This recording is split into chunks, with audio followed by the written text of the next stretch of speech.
Tanakoto Katoa. Thank you, Peter, for introducing me. He did speak a bit much on what I'm going to be covering. Now he got a little bit carried away, so you might be hearing some of the same things being repeated here.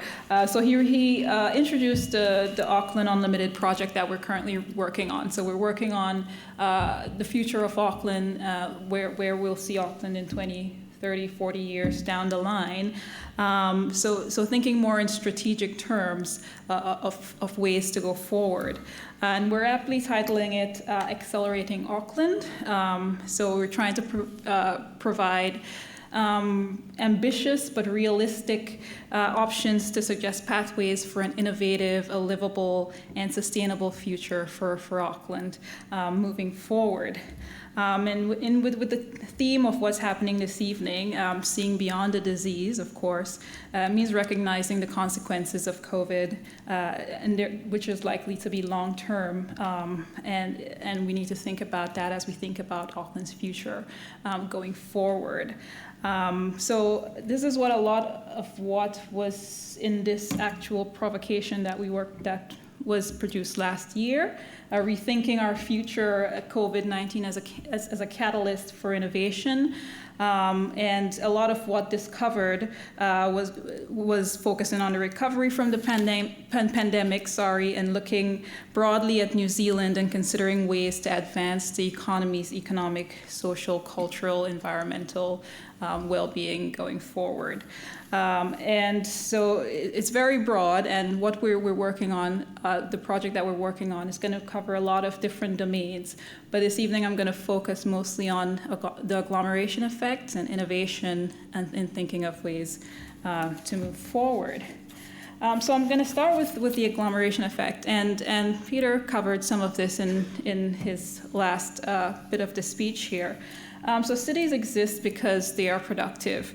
And what we've seen, so since the formation of the supercity about 10 years ago, Auckland's productivity uplift from agglomeration was just not as good as we would reasonably expect. For comparable cities, we found that, and before I move forward, does everyone know what agglomeration effects mean? So it's those effects of efficiencies that are derived from firms and households, businesses being close together.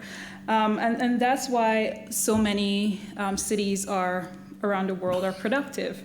But comparing internationally, Auckland is falling behind a bit in this realm. So if you look at cities, say like London, which contains about 13% of the UK population, they're producing about 23%, so almost quarter of the GDP for the UK.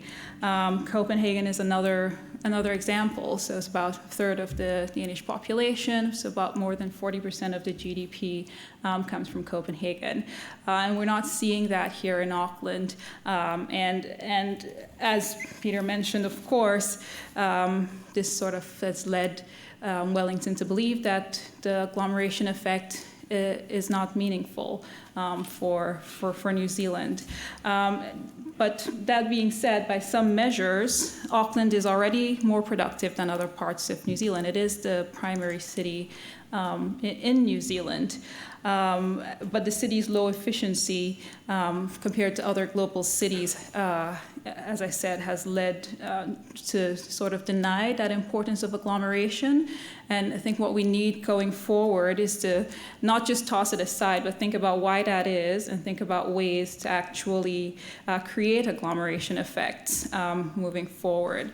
And that should probably be one of the big focus of decision makers, and to really think about ways to realize Auckland's potential. So why are agglomeration effects lacking? Which takes me to my next point. So the role of cities as hubs of innovation could be a way to improve agglomeration effects. So Auckland is quite unique because of how it's set up. Everything's quite dispersed around the region, which makes it a very sort of interesting city region to deal with. And what the research has shown is that smaller, more specialized cities are more likely to benefit from effects of agglomeration. And because of this unique region that we have, this is something that should be considered in when we're making the decision. So for a city like Auckland to be a city of scale, especially considering these dispersions, setting up specialized innovation hubs across the region might be one way to actually go forward. Sorry? We can stop subsidizing sport. That's another thing. It seems that the assumption right now is that if there's regional development, then this is sufficient to drive economic development for all, and we're seeing that is probably not happening. We're seeing all this inequities across the region, which means that it's not working for the entire region. So to promote innovation and these knowledge-intensive hubs for Auckland to compete in a technologically progressive world could probably be a way forward, and I can get back to that in a few slides. Another issue to consider in thinking about the future of Auckland, which Peter also touched on, is the tertiary education sector. So we have about 70,000 students across the Auckland region, and perhaps about 7,000 academics to go along with it. And it is one of the major under-leveraged assets of Auckland. Unlike some other global cities, just Auckland has failed to recognize universities as a major asset. Many major innovative cities around the world have forged these connections between the university, and the public sector and business sector, which is not really what we're seeing happening here. And the examples were given of Silicon Valley, of Stanford University, providing the knowledge and the graduates that actually were essential to the success of businesses, of companies like HP or Google or Apple, and we see the same sort of things in places like Tel Aviv or Waterloo in Canada, and there are examples around Auckland also. Soul Machines. So if you were at the conference last Friday, the Auckland Futures Now, Greg Cross talked about how those synergies between the university and the business actually was one of the things that led to the success of the AI company. But this is probably not the rule, and the relationship between the university and the public sector really should be fostered. Another area is probably investment in R&D, and we have very low investment into R&D compared to other small advanced economies. So looking at ways to boost R&D is another way looking to go forward, and also looking at the people and talent to drive innovation. Of course, the skills of academia could be a huge asset here in driving innovation, but I think, as Anne mentioned when she was speaking earlier, we may be missing the boat on actually bringing talent in from overseas. There is a lack of skills diversity across Auckland, and it's something that's also needed to push innovation forward. So attracting talented people to drive innovation should probably be top of mind. And just get on board, and before we miss that window, if we haven't already missed that window, because places like the UK, US, Singapore already sort of on this aggressive hunt for talent, as more and more of their population becomes vaccinated, and so we have a bit we're poised to have some leverage there with our COVID-free environment. Another area where there might be innovation opportunities is looking at large companies.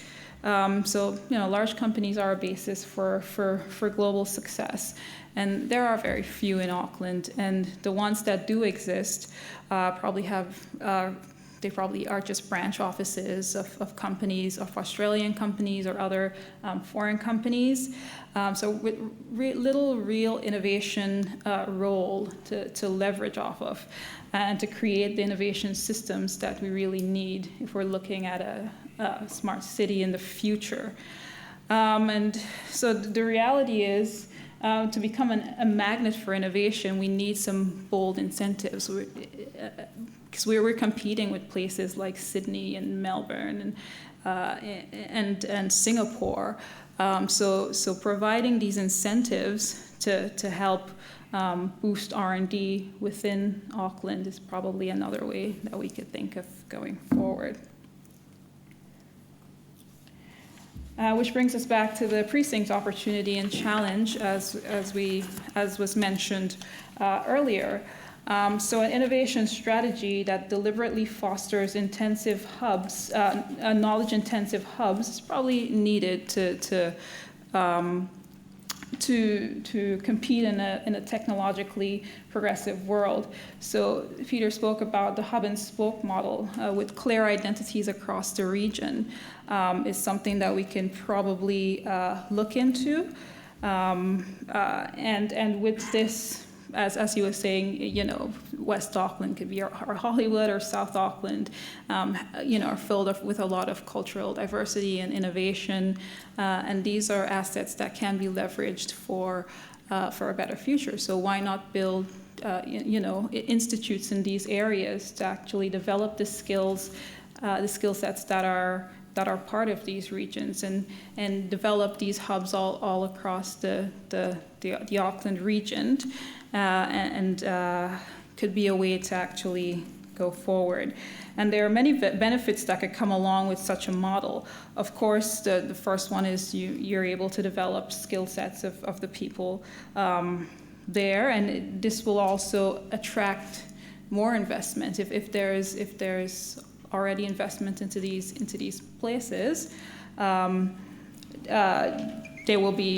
this will attract even more investment, more amenities, and this snowball effect, which will lead to more of a development of these hubs. And all of this will drive innovation, which is what we're talking about a knowledge economy in the future. And also looking things like less barriers for skill development. So if you don't have to travel very far, or if these different hubs are set up at different regions, it's not far for you to go to actually develop your skill set, and that could lead to high value jobs in the future. It could lead to more sort of get rid of some of those inequities in health, in education, and other services across the region, and hopefully over time increase people's quality of life, and just moving towards garnering more of that civic pride and having an identity that's linked to the Auckland region. So that's sort of what I have to talk about this evening. So looking at ways to deal with that agglomeration effect, and developing these hubs, these knowledge-intensive hubs around Auckland to drive that civic pride and towards a place where people want to live. Thanks.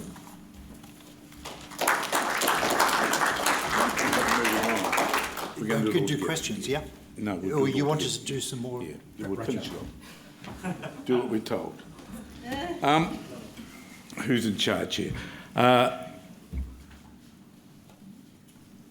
Before we open it up to questions, Dornell's talked about the economic side of it, but Tamaki Makaurau is also the place where people want to live. And as I said, we've already got, and that's the meaning of the word, according to some translations, but there are different ways it all comes to the same view. This is a very special space where we have the privilege to live. And people want to keep on coming here. And no matter what policies are put in place, we will continue to grow disproportionately large. And we need to think about what we do to make sure that it's not just the people who want to live for economic reasons, but for social reasons. And so I might start in a place where you may not think to start. lots of people talk about smart cities. What are smart cities? It's not just sensors for air pollution or sensors for traffic control. It can mean a lot more things, It could be urban farming. It could be green spaces that are designed to deal with mental health.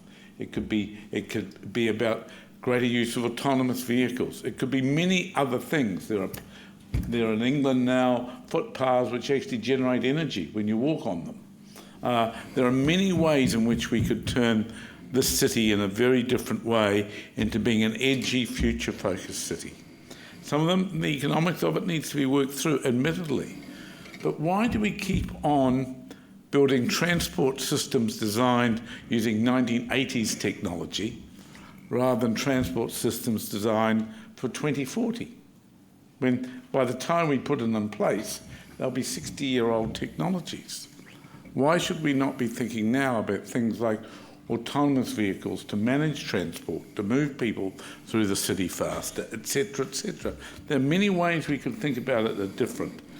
And so, while I don't want to spend time on that tonight, it's a really important dimension which I hear nobody talking about. How do we actually think about a city that will be world-class? We have brilliant engineers. I was privileged to spend time with Grant Dalton and his team at the request of both of them and Nick Hill to look at what they have there which might be exploited for Auckland's benefit if they won the Cup.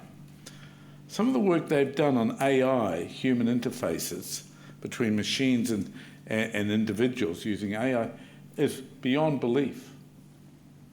Why are we not building on that asset? Rocket Lab developed in Auckland. Why are we not thinking about that? There's Peter Hunter up there at the engineering school with a world-class in digital human engineering. I think the Soul Lab's been mentioned by Dornell, the Soul Machine, sorry. There are things here which, if we thought about them, could lead us to think not just about making money out of them, but how do we actually make a city that is really quite different, not science fictionally different, but different in a way that both is economically vibrant, but socially vibrant as well, and where the kids in South Auckland who are all great at playing games could be inventing the games of the future or whatever. So I don't want to spend time on that. And it's already been mentioned, we have environs which are special. But a lot of Aucklanders don't even know they exist virtually. They don't have access to them. They don't know how to get access to them. How many Aucklanders have actually been on the harbour? You'll be surprised what a low percentage of the 2 million people living in Auckland have actually been on the harbour, have actually been to Mototap or Rangitoto or Tiri, seen the precious things we have there. I have a place in Piha. I'm addicted to the West Coast. And the number of times I would take a foreign visitor when they were allowed to come here for a walk on one of my favourite walks and say, we can walk for 8 hours and I bet we won't see another Aucklander. And yet we're only a few yards from 1.5 million people. It says something. We're not actually engaging, and particularly New Zealanders need to be engaged to understand what a totara is, or a rimu, or a kauri is, particularly the kauri before they disappear. We have cultural institutions and a broad range of amenities that could be. I was very disappointed when Te Papa did not build. I was on the board and we were stopped from building a branch of Te Papa in South Auckland. Not just as a museum, but as an educational centre, as a place to actually give Pacifica and Maori people pride in their taonga. There was a lot that could have been done. It could have been turned into a tourist centre. Why do the tourists only have to see downtown Auckland? There's lots of other bits of Auckland we want them to see and experiences they should have. And a lot of people forget that Auckland has a large rural component. There's a significant rural component, which is going to have to be protected in some ways because it's some of the best fertile land in the Auckland region. But very few people outside probably the council officers or the people living in those rural areas actually, and certainly in Wellington, realise Auckland has a rural economy. It actually has a significant rural economy. And it's one that is part of Auckland's future, not something to deny. So, and then, I've already said all of this, but I want to come back to it.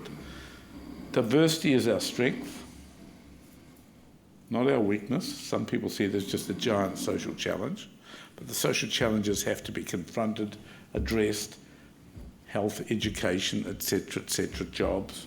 And what Dornell's talked about is about how you develop those jobs close to where people might live to reduce the burden.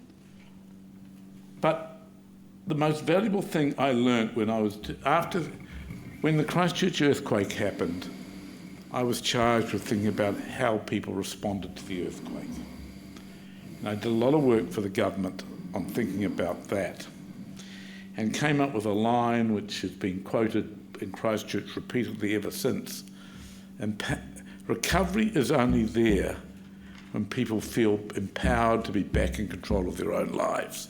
It wasn't about buildings, it wasn't about that, it was about being in control of their own lives. Now I think this word empowerment is really important in terms of a city getting social equity and getting the city to have civic pride. And I do not think we have a local democratic system that achieves that. Now, I could make some comments here that are probably out of order, so I'll make them anyhow. And that is to say, where else in the world where 40% of the population have a local body system that has relatively little authority over the way people's lives are lived? The level of local body authority compared to central government for 40% of the population is quite limited. Compare that to an Australian city, a British city, a Canadian city. The authority is, now because that authority is limited, of course people get confused about whether local body politics is important or not. I would add another highly controversial personal comment.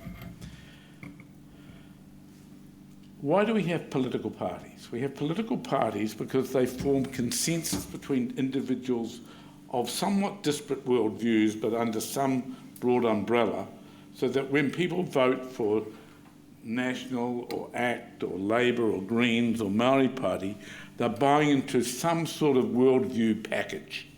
They may not agree with everything that a political party has. And of course that allows governance, because governance needs a limited number of discourses to actually make things happen quickly. One of the unusual things about New Zealand local body politics is, by and large, it's free of partisan politics. Now, you could argue that's good, but you could actually argue it means the poor old mayor and the poor old officials are negotiating every time with 21 or whatever is the number of councillors, because they do not know which way the party system is going to sit itself down. And I think that is an inefficiency of governance, which means that people get elected, and you see it more overtly in smaller local bodies in New Zealand, on single issues, rather than on a platform of how the city will develop. And furthermore, in Auckland, or in any of the local body, because there are not the constellations as a stable, understood thing by the populace actually doesn't engage with it very well. So I just wonder whether, I can't think of another Western democracy in which partisan politics is not part of local body politics or regional politics. And so there is something there that I think we need to think about. Now, it's an area I wouldn't pretend to be an expert on, but I think it's something that just needs to be reflected on. It's not that we don't have well-meaning city councillors or we don't have well-meaning board members. I think they're all well-meaning, just as I think most parliamentarians, even if I disagree with them, are well-meaning. It's just that the system embeds a kind of inefficiency that is not there at the central government level. And so that's just worth thinking about.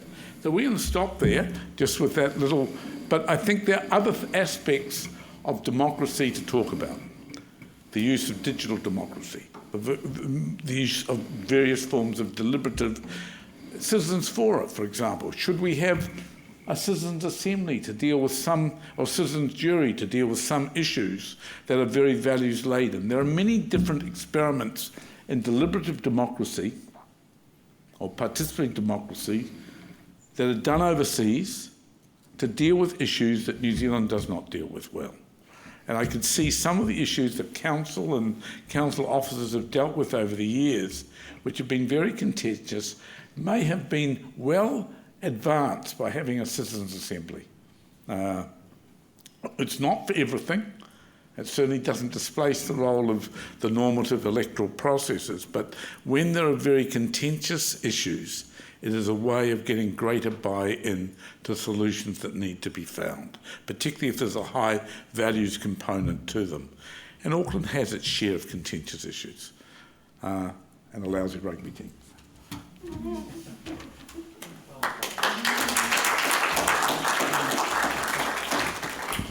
thank